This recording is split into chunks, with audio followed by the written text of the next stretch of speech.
pero nunca he dejado de dar clases, ¿no? Entonces, me hicieron la invitación de la universidad, de la Broward International University, y por eso estoy aquí, ¿no? Y en este sentido, pues pueden ver en el currículum más o menos la parte académica, digámoslo de alguna forma, es la licenciatura, la maestría y el doctorado, y en la parte más de actualización son diplomados, que es algo que ahora nos sirve mucho, porque no nos obliga a lo que te obliga un grado, ¿no? Que es más tiempo y demás. Pero me he actualizado mucho en el área de neurociencia. De hecho, en la primera sesión les anexé un libro que escribí, que se llama 10 mitos del neuromarketing, porque una de las áreas que está ahorita entrando muy fuerte a lo que es el conocimiento del comportamiento del consumidor, pues es la neurociencia. El problema es que entramos con el pie izquierdo, porque se colaron muchos gurús de humo, como dice un amigo colombiano, precisamente, y estos señores lo que vendieron fue humo. Pero el problema es que distorsionaron todo, ¿no? Entonces, por eso el libro son 10 mitos. Hay más mitos que han manejado, ¿no? Pero, por ejemplo, el mito de la especialización de los hemisferios, eso es un gran mito. Sí existen ciertas funciones, ¿verdad? Y ciertos cableados neuronales en cada uno de los hemisferios que están orientados hacia funciones distintas, pero los dos hemisferios funcionan de la misma forma, ¿no? Lo único que se conoce en una separación, en este caso de hemisferios, son los delfines, que sí, en realidad podríamos decir que tienen dos cerebros, ¿no? Pero entonces, esta parte va a ser uno de los temas finales, pero es muy importante. Le comentaba ahorita, me acaban de invitar a ser coordinador de una, eh, no sé, probablemente, Mauricio, tú ubicas el IPADE en México, ¿no? ¿Yo? No. Sí. Perdón, ¿quién era de México ahí? Rolando, profesor. Ay, Yo soy de Rolando, Chile. disculpa. Yo soy de Sí, Chile, sí. mira, Un sí, poquito. mi yerno es chileno. ¿Eres de Santiago? ¿De Desde dónde? Concepción, a 550 Concepción. kilómetros del sur de la capital, Santiago. Conozco. Y obviamente tienes el acento chileno. Esto es Sí. lo más rico, de verdad, esto es lo más rico de la Broward International University. Esa riqueza no se da tan fácil en otras instituciones. Entonces, perdón, Rolando, ¿conoces el IPADE? Sí, profesor. Sí, bueno, el IPADE es una escuela especializada de negocios, pero está muy dirigida hacia lo que son los altos niveles directivos de las empresas.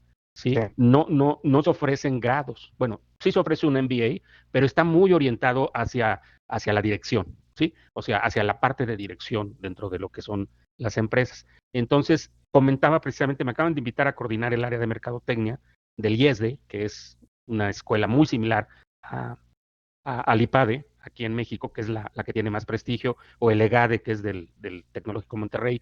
En España hay varias, de hecho, también colaboro con una de estas escuelas de negocios, pero les comentaba algo que es muy cierto, ¿no? Lo más importante en este caso, en un estudio de grado a nivel de doctor, es que ustedes aprendan a investigar. Entonces, yo voy a enfatizar mucho en esa parte, ¿no? Incluso vamos a ver una parte de epistemología, porque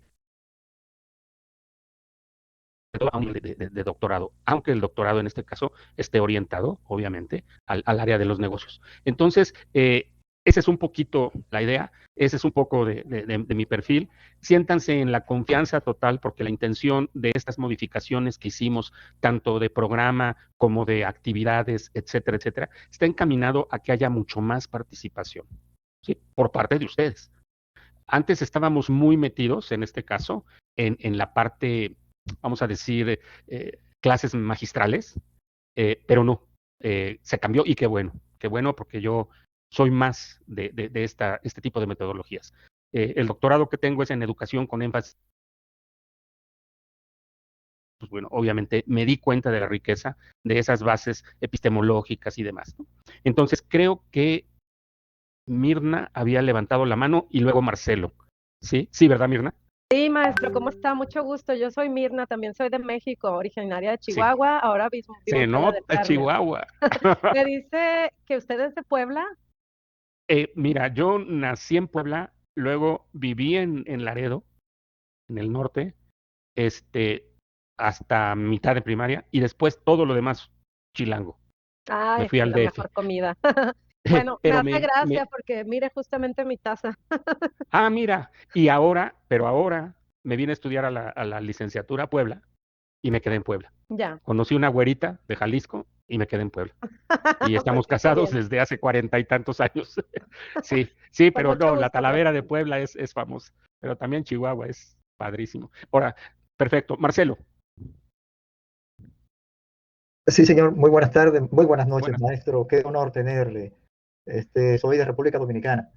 Este, Muchas gracias, Marcelo. yo estoy Perfecto. escuchando, de paso, de introducción, yo estoy escuchando que usted se está fanatizando con Chile, pero entonces, qué sé yo, como que nos estamos los dominicanos sintiendo un poco celosos, porque sabemos que aquí, en República Dominicana, todo es bonito, todo es bello, No, sí, maestro. conozco a Marcelo y desde luego que sí. No, lo que pasa es que con Chile, pues ya hay nexos familiares, ¿qué se le va a hacer?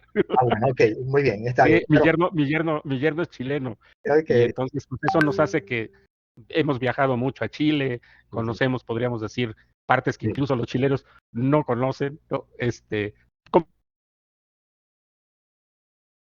Precioso, ¿no? sí, sí, sí. ¿Sí lo conoces? Entonces, maestro, sí, claro.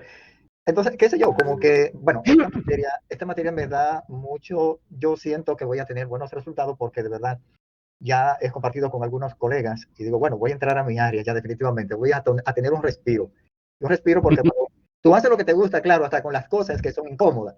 Sí, Y en este caso el gusto es doble, porque es mi área. Sin embargo, yo estuve viendo uno de los 10 mitos de su libro, en el que usted habla del cerebro, que es un reptil, un reptil que nos domina, ¿verdad?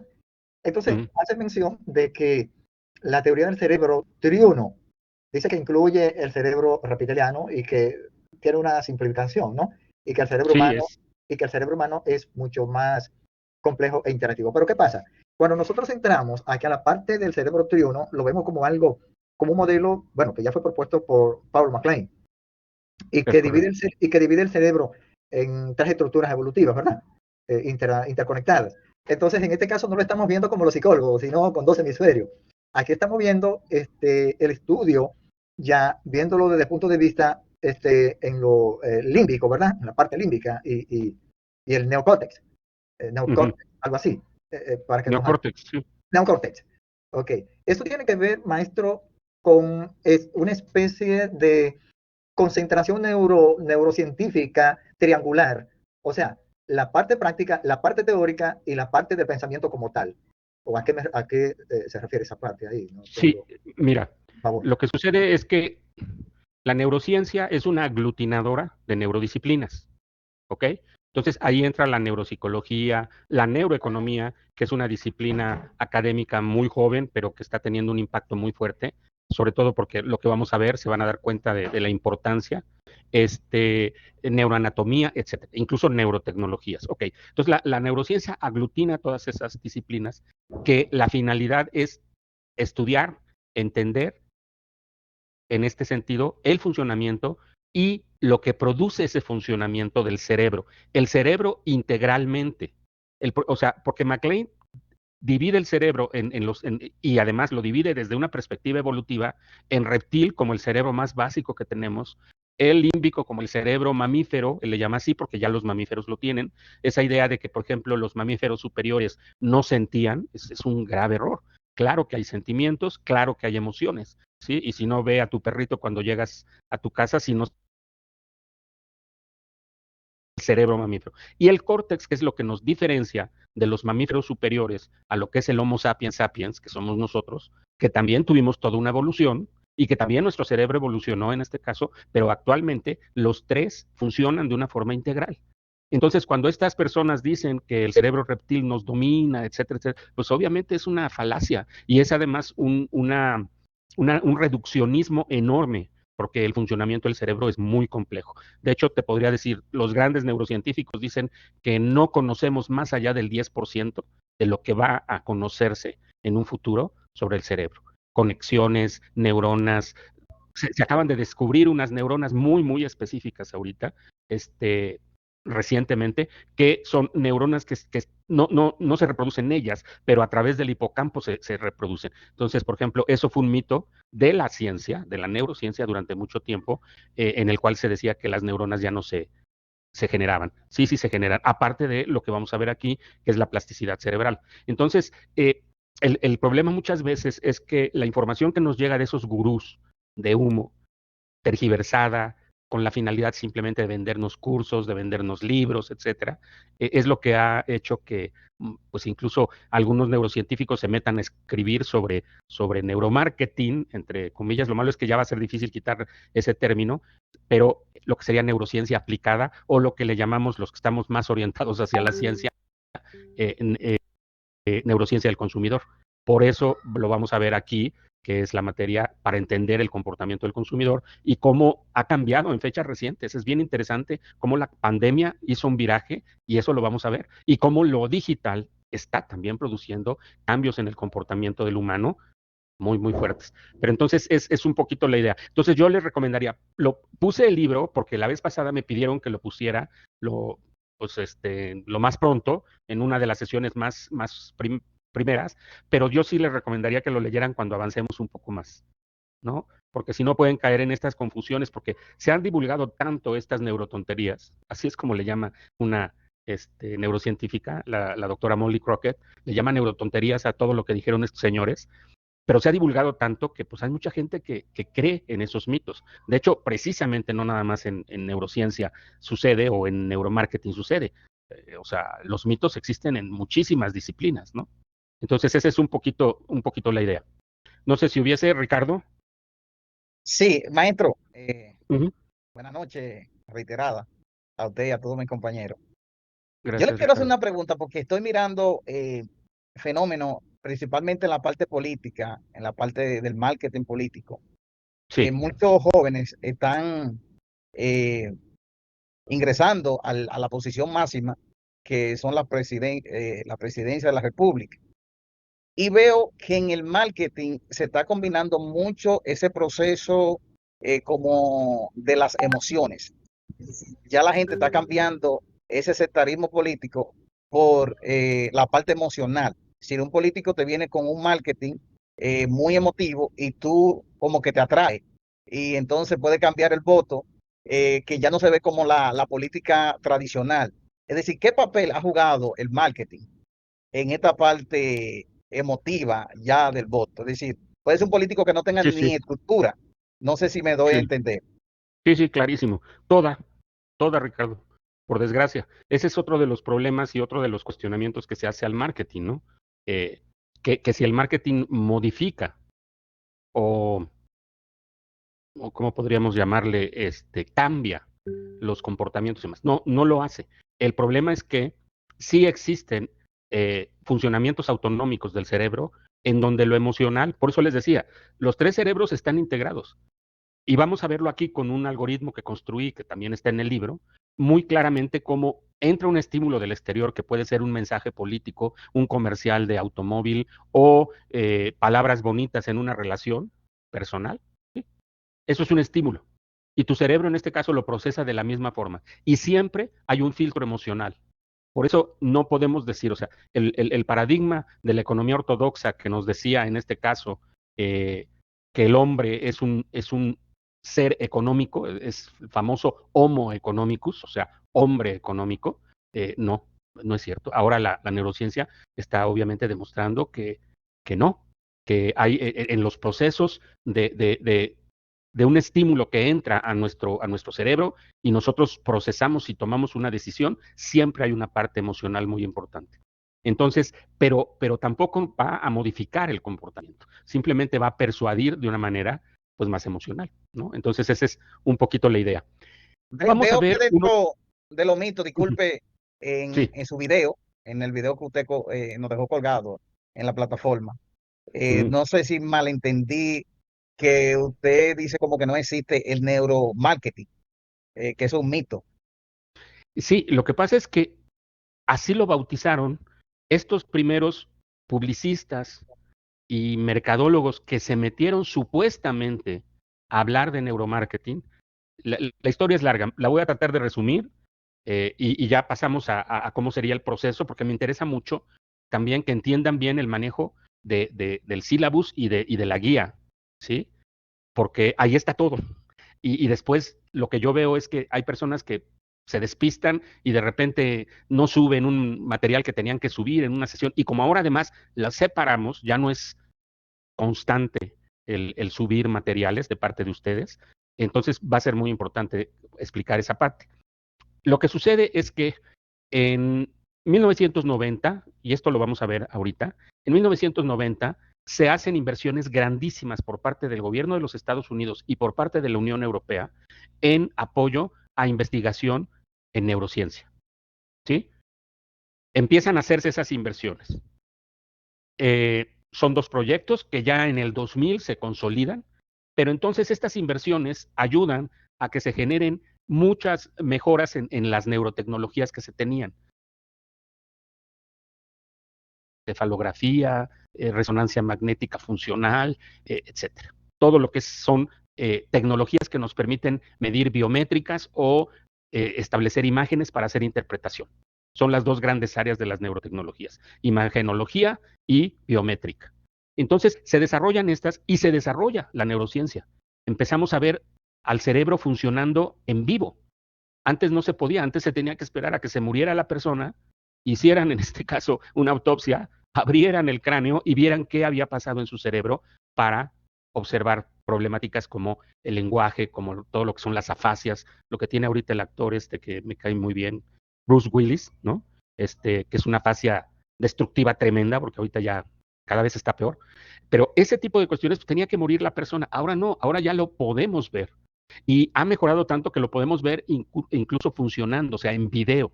En un principio fueron imágenes y ahorita ya son video, imágenes fijas. Ok, entonces evoluciona tanto que hay un boom. Y entonces, en el 2002, algunos académicos empiezan a decir, oye, ¿qué podemos hacer con estas tecnologías para entender el comportamiento del consumidor? Y concretamente de la mercadotecnia. Y entonces, a la par, surgen una serie de publicistas, una serie de mercadólogos, una serie de gente que estaba dedicada a eso, se leen 2 o 3 cositas de neurociencia y empiezan a hablar de neuromarketing.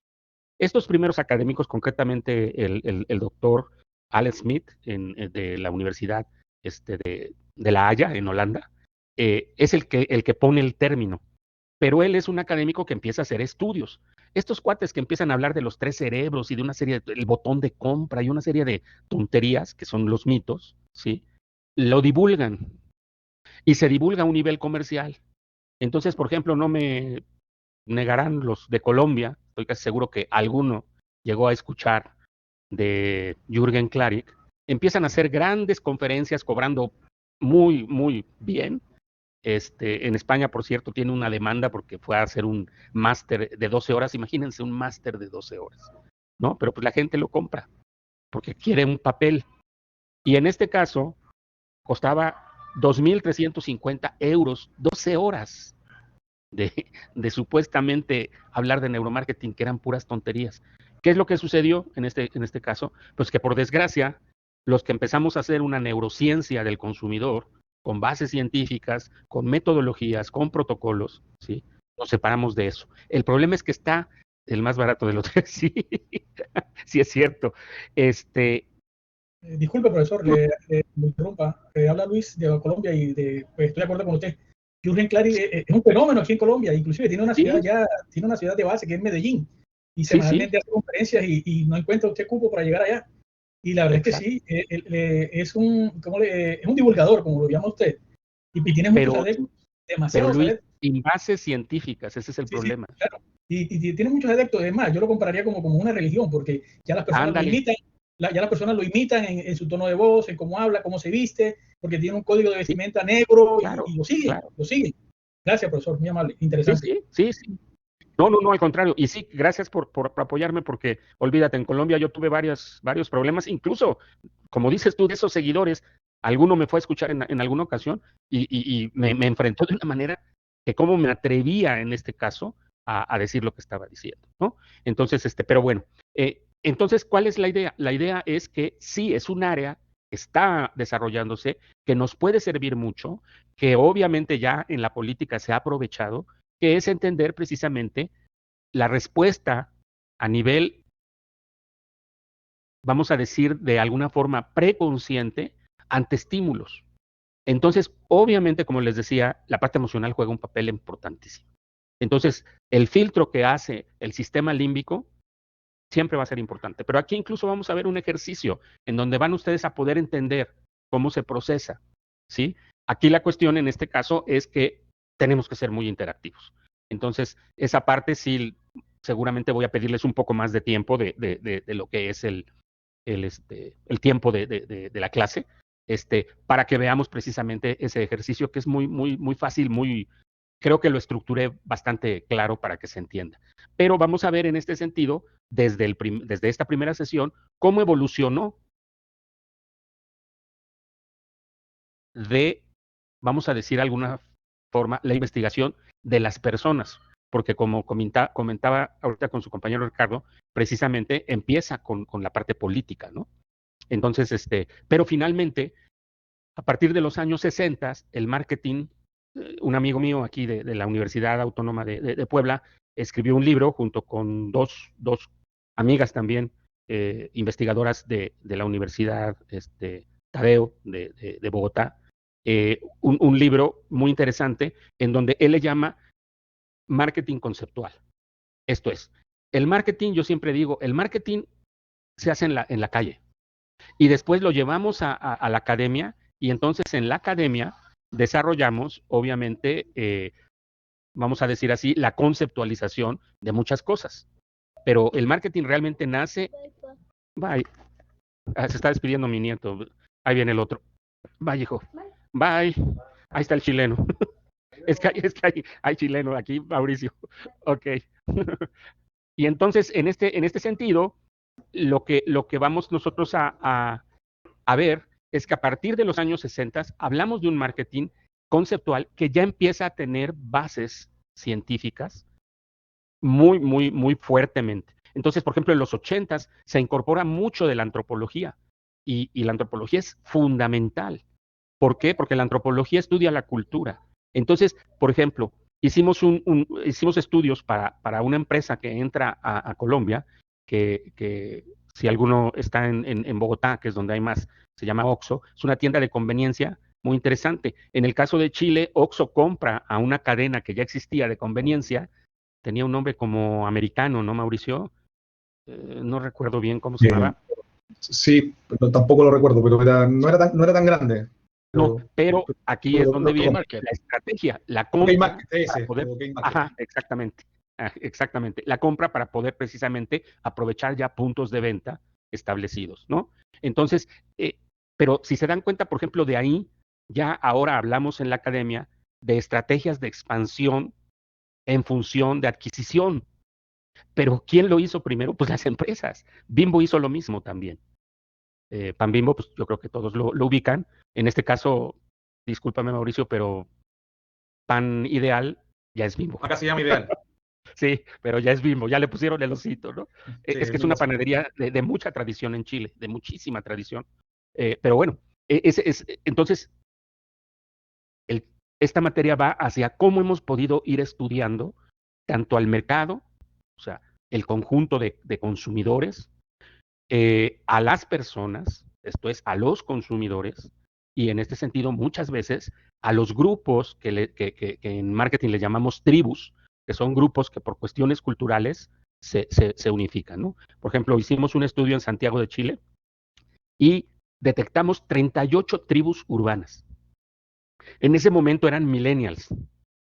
Ha bajado, ya no hay tantas, pero es bien interesante ver por qué sucedió concretamente en Chile, inicialmente en Santiago, pero después se extendió, porque en este caso Valparaíso había tribus urbanas y demás. El estudio fue muy interesante y obviamente cuestiones como que una tribu urbana que se llamaban, la memoria ya me falla, la influencia de Japón. Sí, no, es que sí, hubo una influencia tremenda. Los Pokémones, exacto, ¿te acuerdas? O sea, andaban todos con sus penachos de pelo. Los Pokémon y esos son todos. Ajá, pero fíjate, cada una de las tribus usaban marcas de tenis diferentes. Unos usaban Converse, unos usaban Nike. O sea, ese tipo de cuestiones finalmente es lo que ahora estudia lo que vamos a ver en esta materia, que es el comportamiento del consumidor. Y la riqueza que vamos a tener es que vamos a tener experiencias de diferentes países, porque además, pues el asunto va hacia allá, ¿no? La globalización es un hecho. O sea, por ejemplo, Falabella ya entró a México. Falabella es una marca chilena precisamente muy fuerte, a través de una alianza, pero ya entraron y eso va a ser, ¿no? Como Bimbo, ¿no? En este sentido. Entonces, esa es un poquito vamos a decir, la intención a grandes rasgos. Pero me gustaría, ¿todos manejan ya bien la plataforma para subir Sí, sí. tareas? ¿Sí? Entonces, ¿Sí? sí, ¿No hay maestro. problema en ese sentido? Ok. Bueno, entonces, todo está ya en la plataforma. Ustedes nada más, déjenme compartir para que... Ay, levantó alguien la mano, pero ya no vi. ¿Juan Carlos? Sí, claro, maestro. Ok. Bueno, déjenme compartir y en este caso nada más para poner un ejemplo.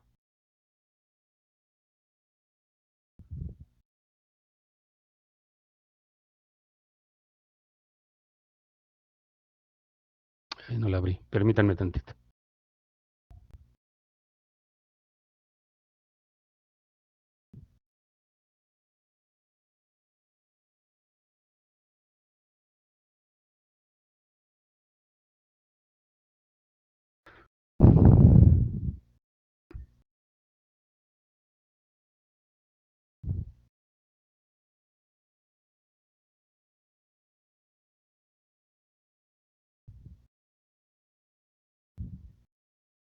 Ok.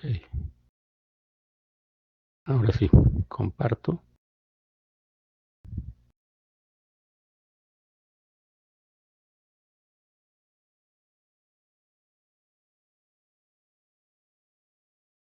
Ay, ¿por qué no me sale? A ver.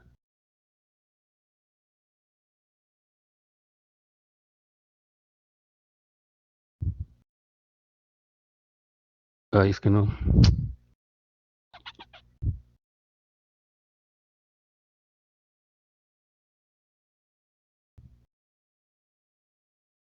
No, es que no me va a dejar. A ver.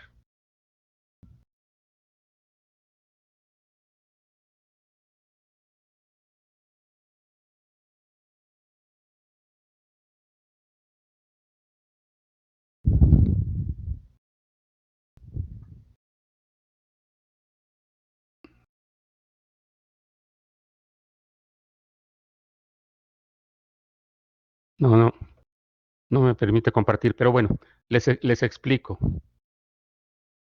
Perdón. Está por semana todo el curso dividido.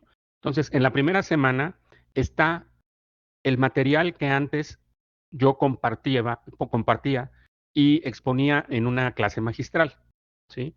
En este sentido, eh, ustedes van a tener todo ese material, pero yo me voy a centrar en pocos slides de ese material para que podamos retroalimentar, discutir sobre precisamente las temáticas. Pero, digámoslo de alguna forma, ustedes van a tener disposición en PDF de muchísimos más slides que les van a permitir tener una idea mucho más clara, ¿no? Además, acuérdense, va a quedar grabada la sesión, que eso también es importante. Yo sé que en algunos casos abrir la cámara resta, en este caso, conectividad.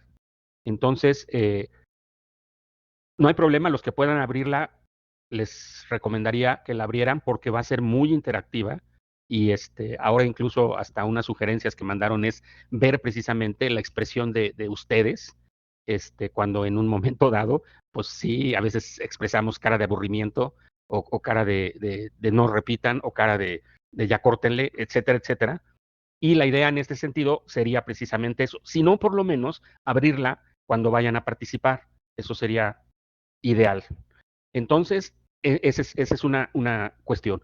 Y la otra es, si pudiésemos, ahí yo les diría que tendríamos un proceso de aprendizaje mucho más intensivo, si pudieran precisamente leer el material de la sesión, o sea, de la próxima. Esto es, de aquí a la próxima sesión, en la próxima semana, bueno, en esta semana, para empezar el martes, que pudieran leer el material de la segunda sesión. Eso nos va a ayudar mucho, porque nos va a dar elementos para poder discutir más con bases, ¿no? Porque en este caso, incluso están las lecturas y los casos, tratamos de modificar a que no tengan ustedes tanta inversión de tiempo en eso. Por otro lado, les pediría que sí revisaran todas las semanas y obviamente junto con su guía para que vayan viendo cuáles son los ejercicios que se requieren. Porque incluso va a haber uno de los ejercicios a calificar, va a ser que hagan ustedes un podcast. Entonces de una vez vayan viendo con quién pueden emparejarse. Esto es, porque la idea es que haya un entrevistador y alguien que llega con podcast, ¿ok? Entonces, sobre la temática, obviamente, que se marca ahí, ¿no? Entonces, hagan una revisión muy a detalle de todo lo que es la guía con los ejercicios, las lecturas, etcétera. Los videos, les recomiendo también, se manejaron en este caso videos muy adecuados a la temática de la sesión, y entonces ustedes obviamente van a llegar mucho más preparados para que entonces sí podamos discutir, ¿ok? Y si hubiese alguna duda, obviamente la consultamos, ¿no? O sea, la solucionamos en la siguiente sesión. Y voy a pedirles que en alguno de los chats, entremos precisamente, a lo mejor van a ser 2 o 3 nada más, que puede ser o lunes o viernes, creo que son los que están programados. No recuerdo porque como di también en primavera, di dos cursos y demás. Pero bueno, sí, seguramente es lunes y sí, porque además miércoles no podría. Lunes y viernes, profe. Es correcto. Lunes y viernes, gracias, Rolando. Precisamente para que tengamos ese tiempo en discutir alguna temática que a ustedes les haya despertado mucho interés. ¿Sí? Es un poco, mi intención es ese, ¿no? Que profundicemos en temáticas que ustedes estén pensando, o sea, sintiendo, pensando. Pensar y sentir van muy de la mano, van a ver. Eso es bien interesante. Ok, entonces esa sería la idea. Ricardo, dime. Yo diría, maestro, que en esta época de la tecnología debería haber un podcast semanalmente. Sería ¿Hicieran ustedes un podcast semanal? Yo diría que sí, en grupo. Es decir, vale, pero ¿sabes qué? Sí. Pero te voy a decir algo, Ricardo. Estuvimos analizando mucho esto. Ya. Lo que quiere la universidad es que tampoco se carguen ustedes demasiado. ¿Sí me explicó? Sino que lo que vamos a ver, lo podamos ver a un nivel de profundidad. Ya. Entonces, hay un video y hay un podcast que van a tener que hacer, ¿no? Ya, te puedo asegurar que va a ser suficiente. Pero sí, yo estaría también, sería padre eso, ¿no? Pero bueno, esa es un poquito mi respuesta. ¿Vale, Ricardo? No, yo digo, doctor, en el sentido de que un grupo lo hace una semana y ya los otros grupos descansan, y después una semana y los otros descansan, es decir, que tomaría una semana nada más por cada grupo. Es decir, ahora, si el encuadre del curso ya usted lo tiene así, entonces, nada. Pero yo diría que no cansamos porque descansamos, es decir, solo el esfuerzo. Sí, déjame ver. Ok, déjame ver, Ricardo, tienes razón. A lo mejor podemos hacer algo similar, que tampoco sea todas las semanas, pero sí por lo menos algunas. Me parece bien. Edwin, dime.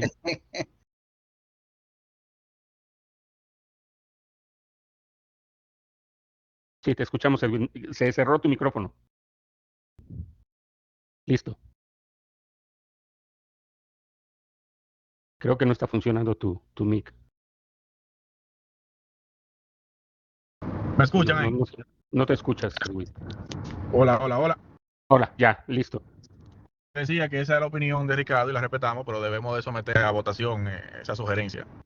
Ok, sí. Para la próxima sesión lo revisamos. La otra cosa. No sé si ya tengan un chat abierto. Un chat en WhatsApp. Sí, tenemos un chat. Ya, profesor. Sí, ya. Ok, entonces incluyan, sí, ahorita pongo mi teléfono para que me puedan incluir y ahí nos podemos comunicar muy rápido, ¿no? Yo creo que sí, profesor.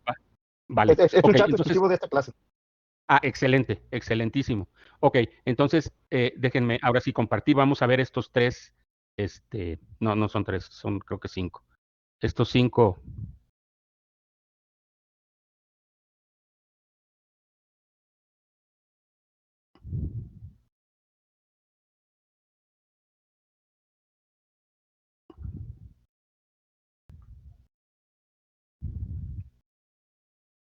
Ok.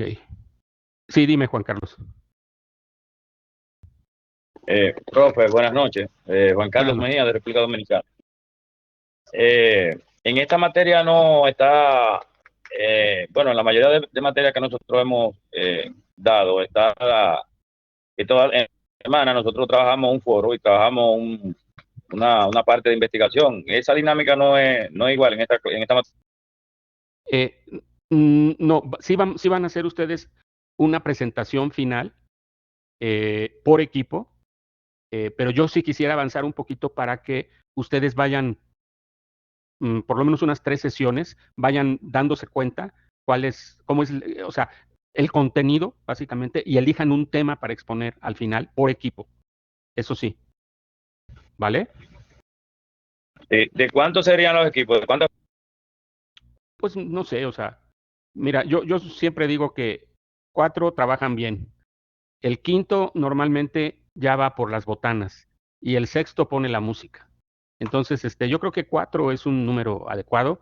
Tal vez si ya lo tienen el equipo de 5, pues está bien 5, ¿no? Pero sí, muchas veces cuando hay muchos participantes democráticamente no se distribuye bien las cargas, ¿no? Y el chiste es que pues todos trabajen, ¿no? Ya, lo que pasa, maestro, es que la dinámica en otras materias que hemos ido dando juntos, ya hay grupos organizados. Creo que bueno, si usted lo decide así, que esos grupos se queden a sí mismos y trabajamos basado en esos grupos, que son de 4, me parece. Sí, excelente, excelente. Ok, perfectísimo. Bien, gracias, maestro. No, al contrario. Bueno, en esta semana lo que buscaremos es entender la evolución de la investigación del consumidor, determinar las diferentes etapas de esta evolución, visualizar las primeras incursiones para entender el mejor comportamiento del consumidor. Entonces, vamos a ver.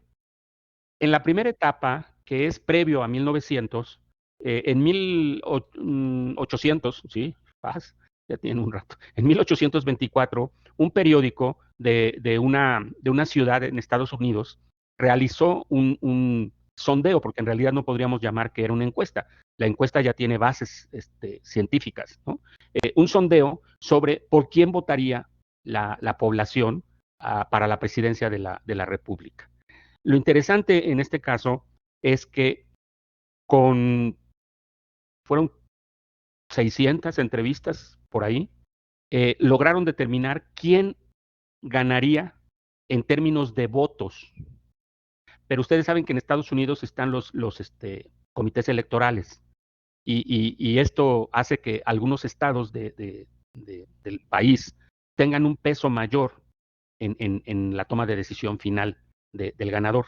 Entonces, en ese sentido, ganó el candidato al cual este estudio no le daba el triunfo, pero en votos sí ganó al que le daba el triunfo. Entonces, esto causó mucho impacto, obviamente, pues en la parte política, pero no solamente ahí, sino vieron precisamente con y como era un periódico, pues lo publicaron, ¿no? Pasó lo que Trump y Hillary Clinton en el primer gobierno que tuvo Trump, ganó Hillary Clinton el diferencial fueron 3 millones de votos, pero estos consejos electorales de los estados importantes con mayor peso los ganó Trump y por eso fue presidente, ¿no? Pero entonces aquí lo interesante es que marcó, vamos a decir, el que las sociedades, vamos a llamarle en esa época, modernas, se dieran cuenta de que esto era un método interesante para conocer la opinión de las personas, ¿sí? Entonces, esto sigue de esa forma hasta más o menos 1900. Ya en 1900 empiezan algunas escuelas de negocios, concretamente Harvard, Yale, a que algunos de los académicos se metan a ver en qué consiste este asunto de preguntarle a las personas y qué metodologías podrían seguirse. Pero no es hasta 1930 en donde nacen ya, bueno, van de la mano con las agencias de publicidad. Y ese es uno de los grandes divorcios que existe actualmente en la mercadotecnia, que las agencias de publicidad no nos pueden ver a los investigadores de mercado, porque dicen que les tumbamos sus ideas y una serie de tonterías, la verdad. Aquí lo importante es tener data para tomar decisiones. Y yo se los puedo decir en este caso como miembro de consejos de administración de las empresas, claro que es lo que necesitamos para tomar decisiones. En el caso del consejo de marketing en una de las empresas, pues nosotros en cada consejo recibimos la información de cómo fue la actividad en el mes, en ventas, en tickets promedio, en flujo de personas en las sucursales, etcétera, etcétera, ¿no? Entonces, en este sentido, es hasta 1920 que se empieza a formalizar, y ya en los años 30 surgen dos empresas. Una que todavía, bueno, las dos existen, pero una es la líder, que es Nielsen, precisamente. En un principio era AC Nielsen, porque era Arthur Carl Nielsen, era el nombre del fundador. Empiezan a aplicar estadística y empiezan a determinar en este sentido muestras con base científica en la estadística, y obviamente causan un impacto tremendo precisamente haciendo los estudios políticos. Porque ahí se mide al final del estudio si el estudio dio el resultado que finalmente se dio. Y concretamente, creo que es Gallup fue quien hizo la encuesta, sí, fue Gallup. Con 4,000 encuestas para Estados Unidos, predijo que iba a ganar Roosevelt en las elecciones de 1934.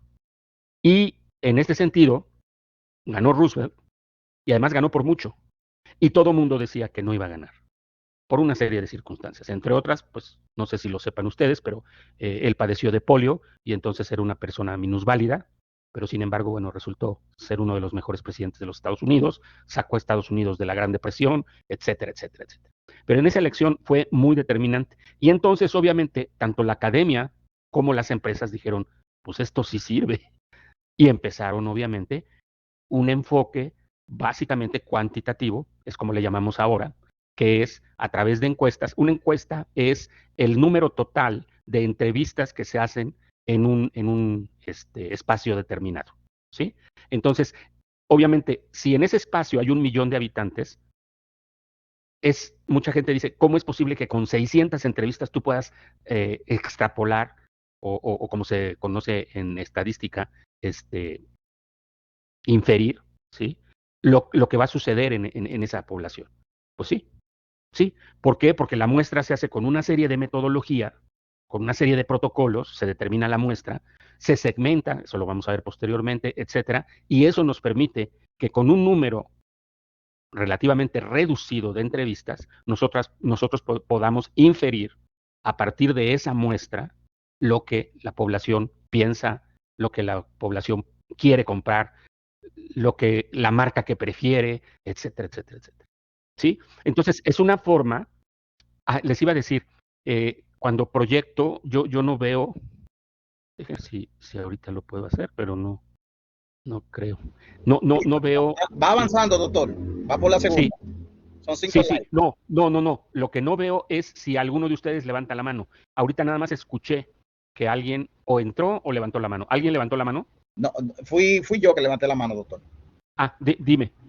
Sí, la parte de la estratificación, es decir, cuando se segmenta, como te dice, y se toma una muestra de manera aleatoria, científica.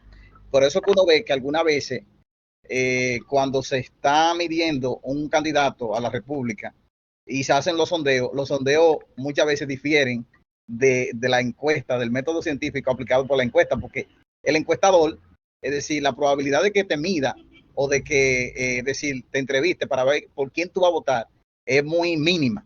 Entonces mucha gente dice, pero a mí nunca me han medido en una encuesta. Yo no creo en eso. Si la encuesta toman el método científico, es decir, con 600 personas estratifican. Si hay un 45% de hombres, entonces el 45% de esas 600 gente van a entrevistar, entonces, es decir, a hombres, 45% de hombres y el 55% de la mujer. Y por eso que difieren mucho los sondeos de opinión con las encuestas ya estratificadas y con una claro. muestra. Sí. Es que el sondeo no tiene una base científica, que fue como empezó este asunto.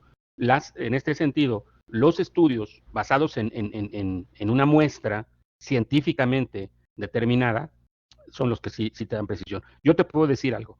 En todos los estudios políticos que nosotros hemos hecho, que además hacemos que nuestro cliente firme un contrato en donde él no puede publicar si no damos la autorización nosotros, o sea, no puede usar nuestro estudio como medio de comunicación, o sea, como estrategia de comunicación, ¿sí? A menos que nosotros digamos sí, porque va a publicar el estudio como tal.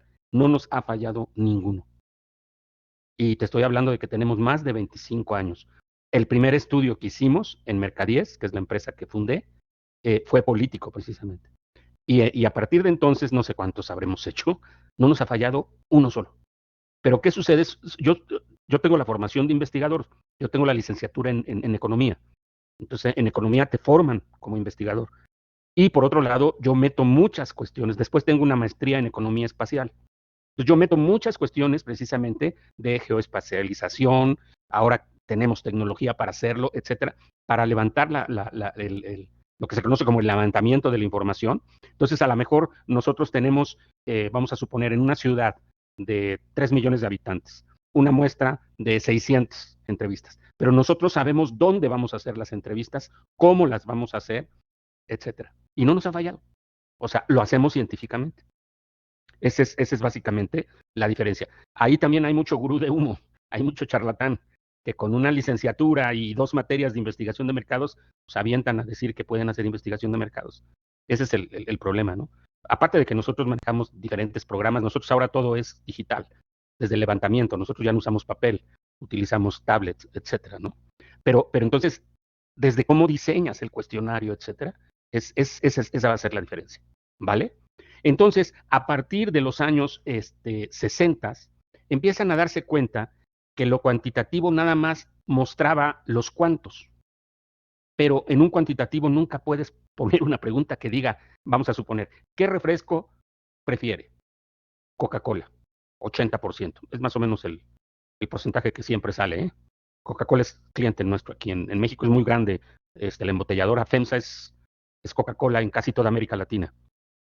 Entonces hacemos muchos estudios muy, muy específicos. A nosotros nos clasifican como agencia boutique. Sí, hacemos estudios muy, muy concretos. Pero en este caso, preguntas. ¿Qué refresco prefiere? Coca-Cola, 80% contra otras opciones que pueden salir, que caen en ese 20%. Ok, tú ya tienes definido eso. Pero si tú en un cuestionario, en un estudio cuantitativo, preguntas por qué, vas a recibir 550 respuestas diferentes. No te sirve de nada. Entonces tú tienes que hacer lo que nosotros llamamos estudios cualitativos. Estos estudios cualitativos tienen principalmente 2 grandes. La entrevista grupal, que se le conoce como focus group, que se hace en un laboratorio.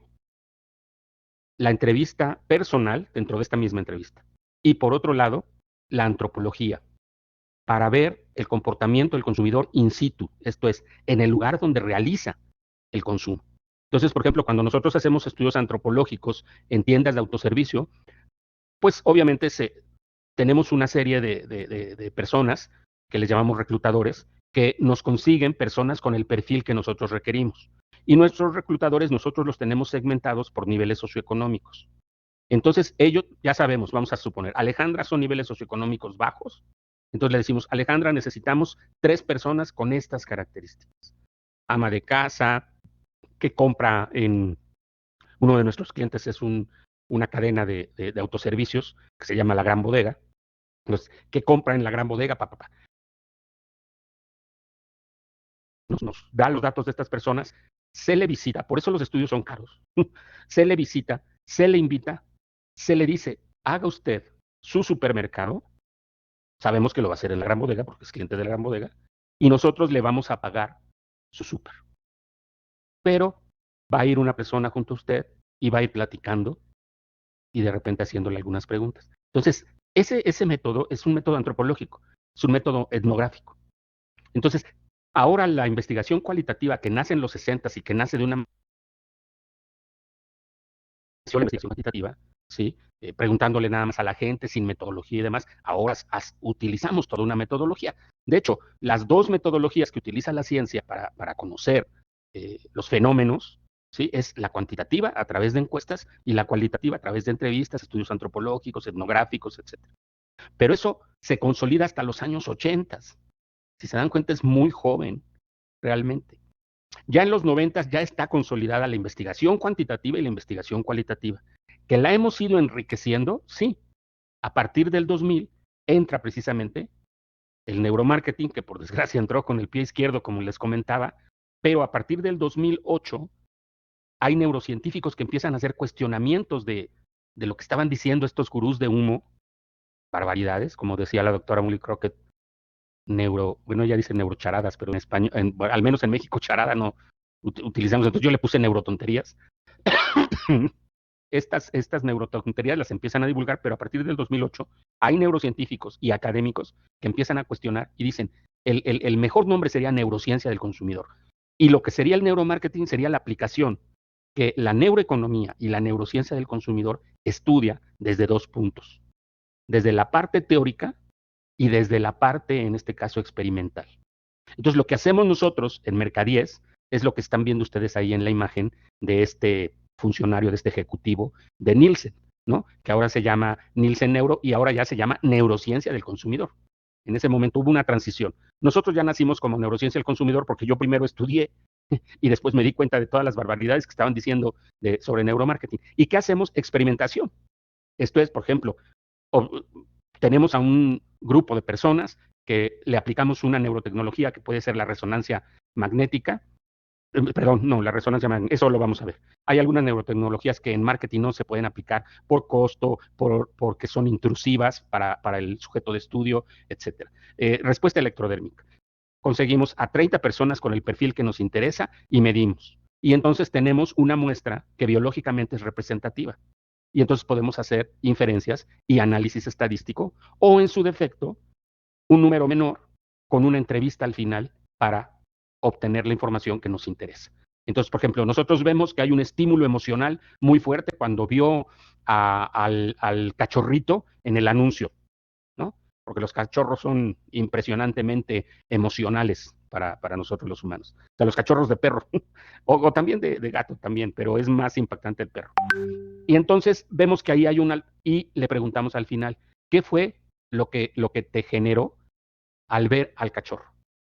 ¿Sí? Y entonces ya nos dice, no, pues lo vi muy tierno, me emocionó, es más, me imaginé que ese papel de baño, o sea, papel que se utiliza en los baños, es muy suavecito y nos da las connotaciones que obviamente cuantitativamente no podríamos obtener. Pero en este sentido, entonces, la neurociencia del consumidor tiene también las dos vertientes. Una parte que puede ser un análisis estadístico y una parte que puede ser profundidad, ¿sí? Y obviamente el Big Data y la inteligencia artificial. Es que lo iba a poner en español y lo puse en inglés, pero bueno, sí, o sea, es Big Data e Intelligence Artificial. Sí, lo puse en inglés, Artificial Intelligence, y debía haberlo puesto en español, inteligencia artificial. Perdón. Pero bueno, son las metodologías más modernas. Ahora, aquí lo interesante es que esto no fue de la noche a la mañana. Y aquí tenemos toda la evolución. Y ustedes además la van a tener con algunas consideraciones cada una de ellas. Entonces tenemos la primera etapa, la segunda etapa surge en los departamentos de investigación de mercados, la tercera etapa, que es 1950, se incorporan bases científicas, estadística, economía y psicología. En la etapa 4 se consolida la investigación motivacional, que por desgracia también tuvo ahí un sesgo, porque la empezaron a desarrollar psicoanalistas de la escuela freudiana. Entonces había un sesgo enorme, porque de hecho, o sea, la escuela del psicoanálisis de Freud actualmente no está considerada una ciencia, ¿no? Es una técnica y funciona a veces y a veces no funciona, un poco como la medicina homeopática. En la quinta etapa se consolida la investigación de mercados cualitativa, aquí ya es donde empezamos a usar, nosotros hicimos los primeros estudios que yo tuve acceso cualitativos a través de la Cámara de Gesell, que es el laboratorio. Si la Cámara de Gesell es, hagan de cuenta los centros de interrogación de la policía, lo que aparece en las series, un falso espejo, ¿verdad? Ellos ven un espejo, pero es en realidad un cristal con el cual uno puede estar observando. La sexta etapa, la incorporación de la sociología y la antropología. La séptima, la incorporación de neurotecnologías, el neuromarketing, pero neurotecnologías que no sabían ni siquiera interpretar estos gurús de humo. Y se los digo con conocimiento de causa. En la octava se hacen ya cuestionamientos, ¿sí? Del 2008, y en 2018 ya se plantea una neurociencia del consumidor, un Big Data, que ya es ciencia, una inteligencia artificial y obviamente el social listening, que es a través de paqueterías darnos cuenta qué está hablando el consumidor en las redes sociales. ¿Sí? Es muy interesante. Y obviamente esto obedece a la evolución misma del marketing. En la primera generación, como le llamo un amigo mío que escribe un libro, la tercera generación, yo llamo la cuarta, ya estamos en la quinta. En este caso, Ricardo Oms plantea que en esta primera etapa pues, era una masificación y una pasividad del consumidor. Eso era el marketing. Era sentarnos frente a la tele y ver los anuncios. ¿Sí? Ya para la segunda etapa entran conceptos como percepción, que ya es un aspecto psicológico a partir de los 70s, segmentación, surge el término de posicionamiento, que hasta ahora la neurociencia ya definió con mucha claridad posicionamiento, y obviamente el concepto de marca. Se identifica que lo más importante no es tanto el producto, sino la marca que está respaldando al producto, pero también está respaldando calidad, está respaldando funcionalidad, está respaldando emotividad. Vean los anuncios de Coca-Cola. Todos son emocionales, ¿no? A partir del 2000 ya se habla de personalización, nichos de mercado, en este caso tribus urbanas, etcétera, y el consumidor se empodera mucho. Las redes sociales le van a dar mucho poder al consumidor. Estilos de vida del consumidor, el branding, el word of mouth, relaciones públicas y engagement. Y en la cuarta etapa, que Ricardo Oms no llega a esta porque el libro lo publicó en 2003, hablamos ya de redes sociales e internet como dos conceptos vitales ya en el marketing, y obviamente de barreras culturales, pero ojo, de barreras culturales digitales. No solamente las generacionales y las barreras culturales que existen entre los diferentes países por las diferentes culturas, sino las barreras culturales digitales.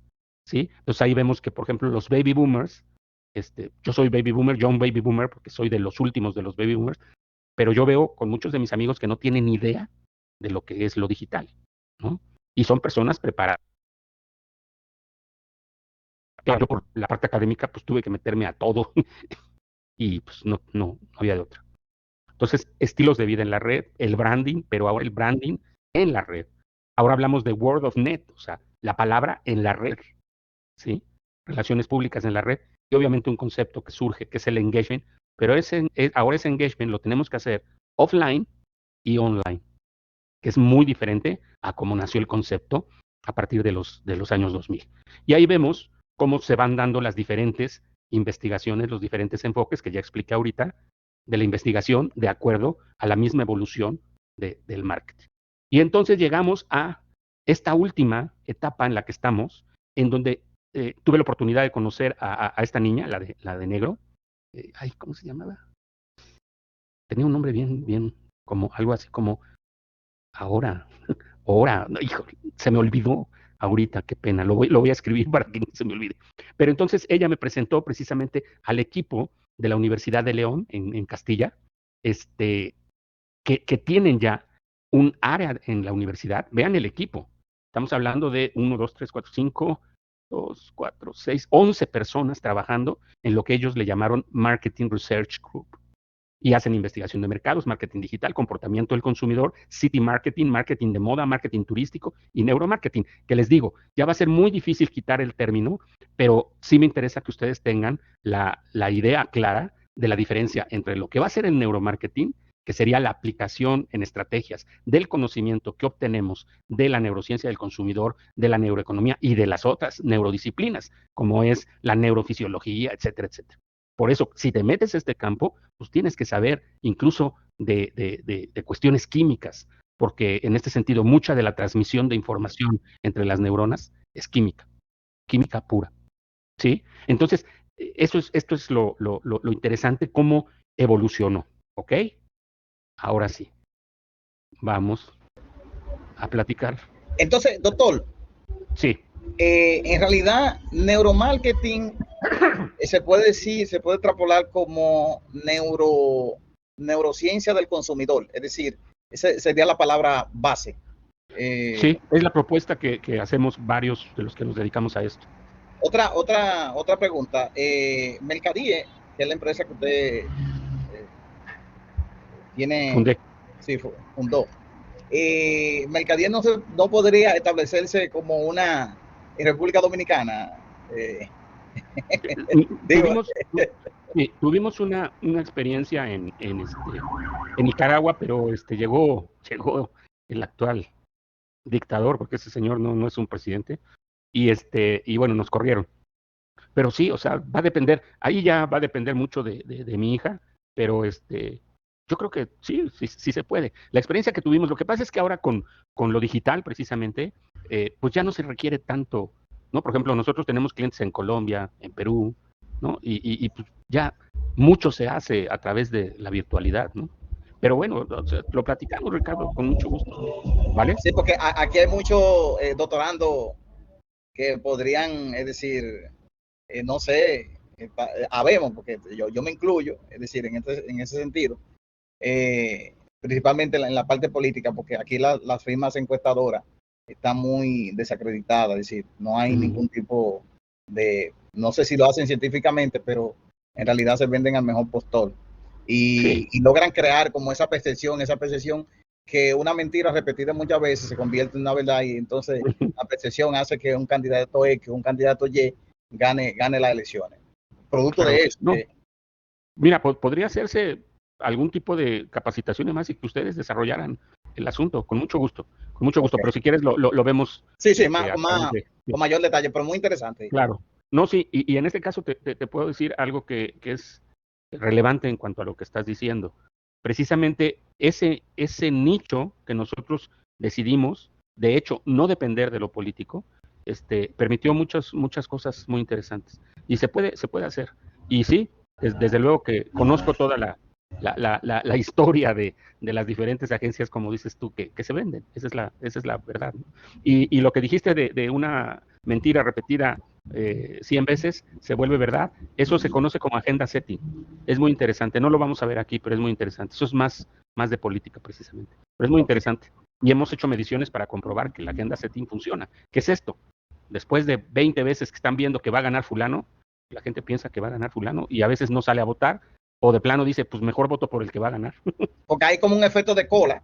Es decir, que la gente se alinea por el que va a ganar para no perder. Eso se puede decir que es algo antropológico o cultural. Habría que analizarlo. Yo lo que te puedo decir es que en México, en Colombia, en Centroamérica, sí, es antropológico, es cultural, sí, definitivo. Pero, no sé, en República Dominicana, cada país, por ejemplo, en Chile no. Chile es una ciudadanía muy, muy politizada.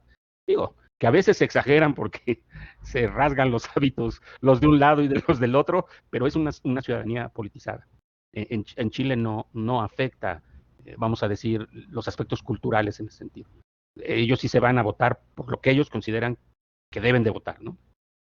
Y eso que nada más hemos hecho un solo estudio en Chile, pero fue clarísimo. La institucionalidad es el tema.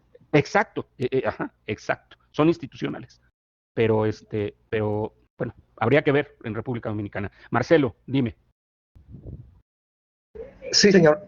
Bueno, vamos a encender la cámara, petición del público, petición de la institución. Ay, Dios, no quiere. No quiere. No te preocupes. La cámara no quiere, vamos a ver si ahí quiso. ¿Se ve? A ver. Ahí sí, se ya. ve. Ok. Maestro, bueno, se vio negro, pero chécate la cámara, porque se está viendo negro. Es que, sí. Ahí estás, Marcelo. Es que esta tiene la camarita aquí en el teclado. Muy bien. Maestro, nuestro compañero Ricardo hizo una pregunta. En vez de psicología, en vez de consumidor, eso, maestro, que se adaptaría más al neurocomportamiento del consumidor. Eso que sería más adecuado. Y otra cosa, doctor. Es una propuesta, Marcelo, es una propuesta, pero ahorita estamos todavía definiendo eso. Es que es muy joven. Estás hablando que realmente se consolida a partir del 2012, 2015. No tiene ni 10 años, ¿no? Pero sí, es un término que también se está discutiendo, neurocomportamiento del consumidor.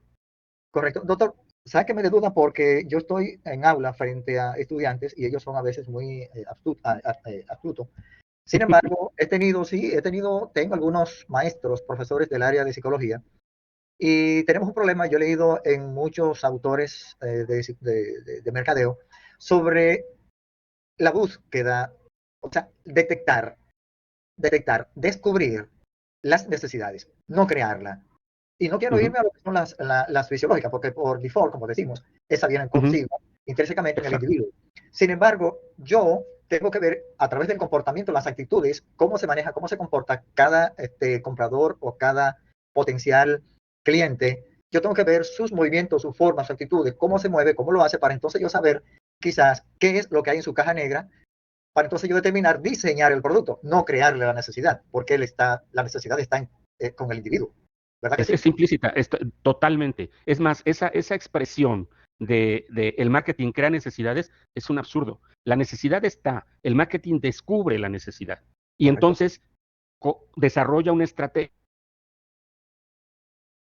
sea de candidato en el caso político, construye ese ente que va a satisfacer esa necesidad.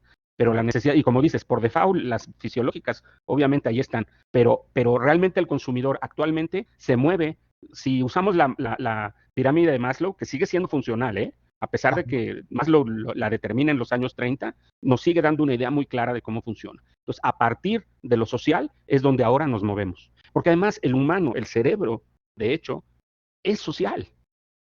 O sea, nosotros evolucionamos por la comunicación y por la sociedad, por estar en grupo, ¿no? Hubo muchísimos, es más, hubo varios Homo sapiens, el Neandertal, el de Denisobono, acaban de descubrir ahorita uno en España, el Elgistar, una cuestión así, que eran Homo sapiens, o sea, ya eran hombres pensantes. Y por eso ahora nosotros nos clasificamos como Homo sapiens sapiens. Pero todo el mundo dice Homo sapiens para abreviar, ¿no? Porque los otros extinguieron. Exactamente, Marcelo, estoy totalmente, y no nomás de acuerdo, pero puedo decir con fundamento. Usted me permite, maestro, y de verdad, disculpas en mayúscula, usted me permite para que esas personas, yo darle una justificación, ¿cómo se llama esto? Identificar de que lo que yo digo es tan correcto, porque claro, como usted lo ha dicho, es igual como Olores y Jack True, por ejemplo, en el posicionamiento, que hablan de una serie de estrategias y cosas, para tú llevar a la mente, posicionar ahí con una serie de estrategias que son posibles ante los posibles o futuros, válida la redundancia, consumidores. Esto entonces, si usted no me hace una demanda por derecho de autor, este vídeo yo lo voy a presentar. ¿De acuerdo? Sí, no, y si quieres, en este caso hacemos un Zoom, con mucho gusto. Excelente, porque mira, gracias.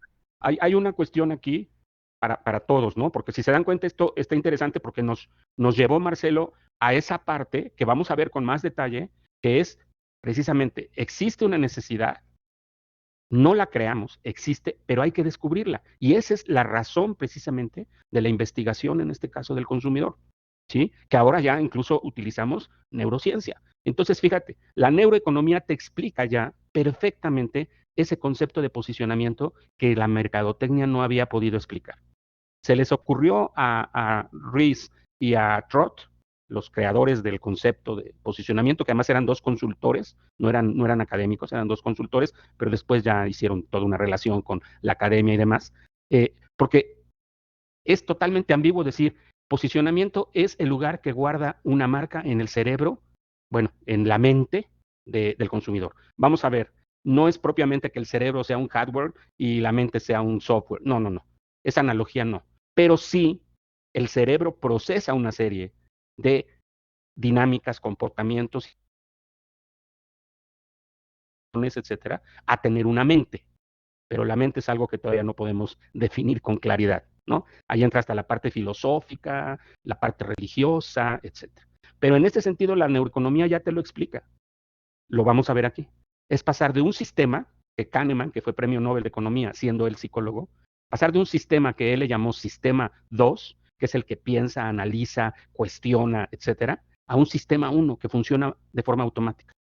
Por ejemplo, ustedes, la mermelada que ya compran, ¿a poco se ponen a revisar el contenido?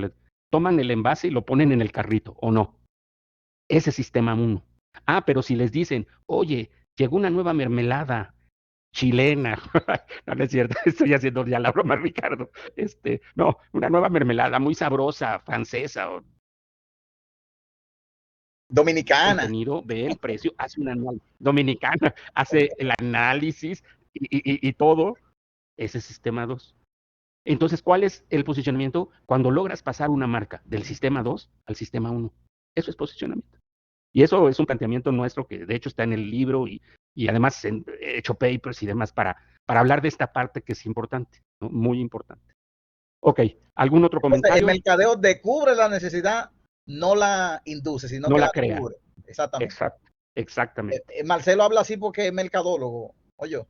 Sí, claro.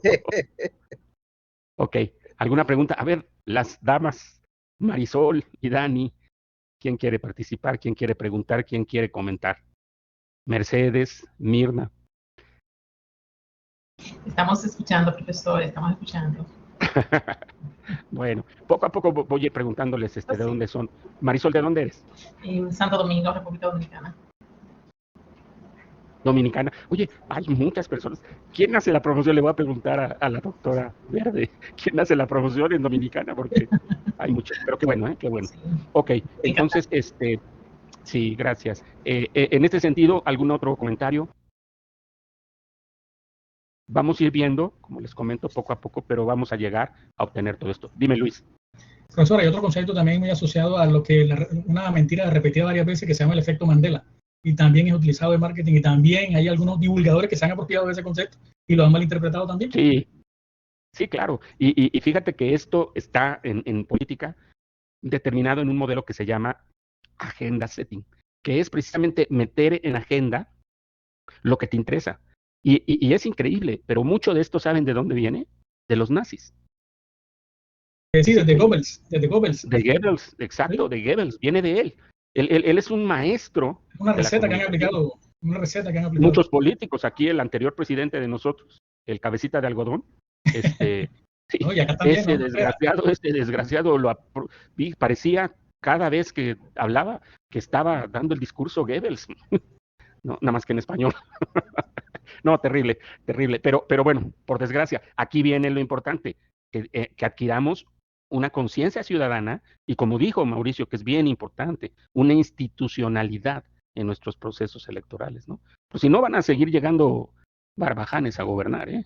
Y si alguno lo dejamos, pues ya ven ahorita Maduro, $25 millones está ofreciendo el gobierno de Estados Unidos por Maduro. Ya está interesante, ¿no? Como para hacer un viaje a Venezuela. Ricardo, dime. Sí, entonces, doctor, la primera tarea es sobre lo que se ha comentado aquí en la clase, de la evolución del marketing. ¿Bien? Es que revises el material. La verdad, ahorita, déjame ver. No lo voy a poder compartir, pero lo dejé abierto. Entonces, sí. Ahorita te digo. Dice un reporte sintético individual sobre el contenido de la sesión sincrónica de esta primera semana, completando con la lectura asignada por sesión y subirla a la plataforma. Cuando usted habla de sintético, ¿cuántas páginas más o menos? Mira, no sé, pero yo pienso que soy de la idea de cuanto menos, mejor. Sin embargo, eso se llama síntesis, y la síntesis es a veces muy difícil. Entonces, yo no pongo un número de páginas, sino más bien es que tú logres plantear lo que se te está pidiendo en el mínimo de espacio, ¿no? Es una cosa que lo vas a vivir. Todos tus asesores de tesis a nivel doctoral es lo que te dicen: no metas paja, vete al grano, ¿no? Entonces, esto sí, yo soy mucho de tratar de explicar, y en el doctorado me hicieron ver que no va por ahí, ¿no? Y sí, ahora acepto que yo vivía en el error. No sé si hubiese algún otro comentario.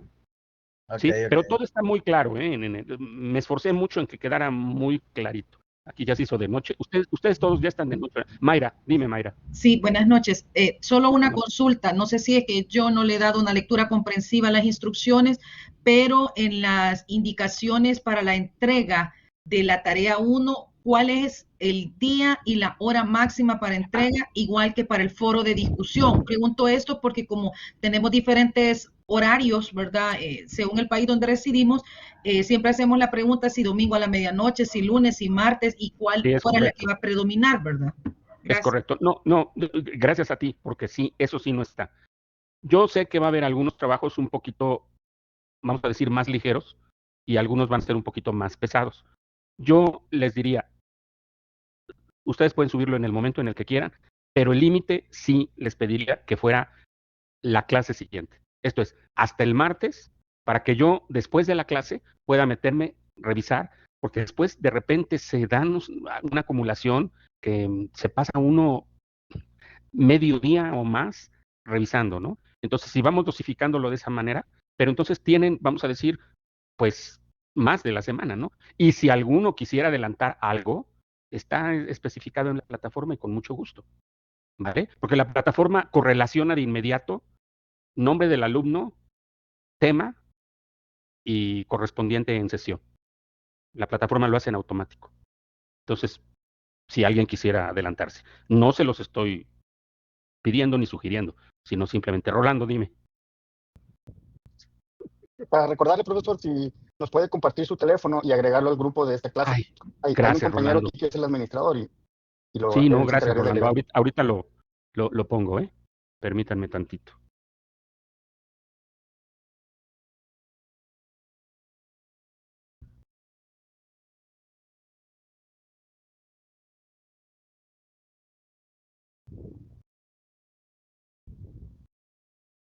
Listo. Ahí está.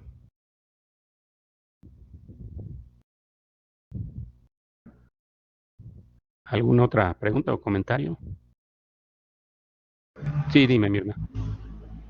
Profesor, me parece muy interesante su clase. Muchas gracias y pues va a ser un gusto.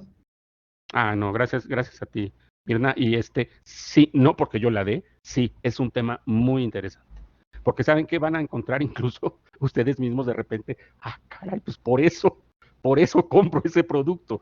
Porque aunque no hablemos en específico del producto, pero se van a ver muchas cosas de este tipo, ¿no?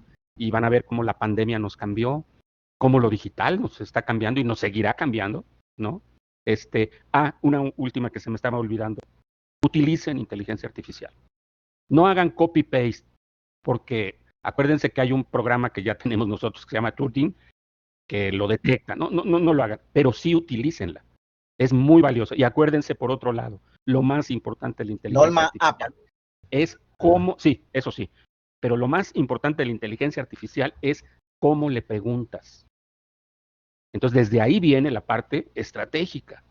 El cómo le preguntes es como ella te va a guiar, pero definitivamente utilícenla, ¿eh? Y además tienen otras plataformas en la universidad, tienen otras herramientas, quise decir, otras herramientas. La biblioteca, ¿Vale? sí. Sí. Giovanni, dime, gracias por agregarme. Giovanni.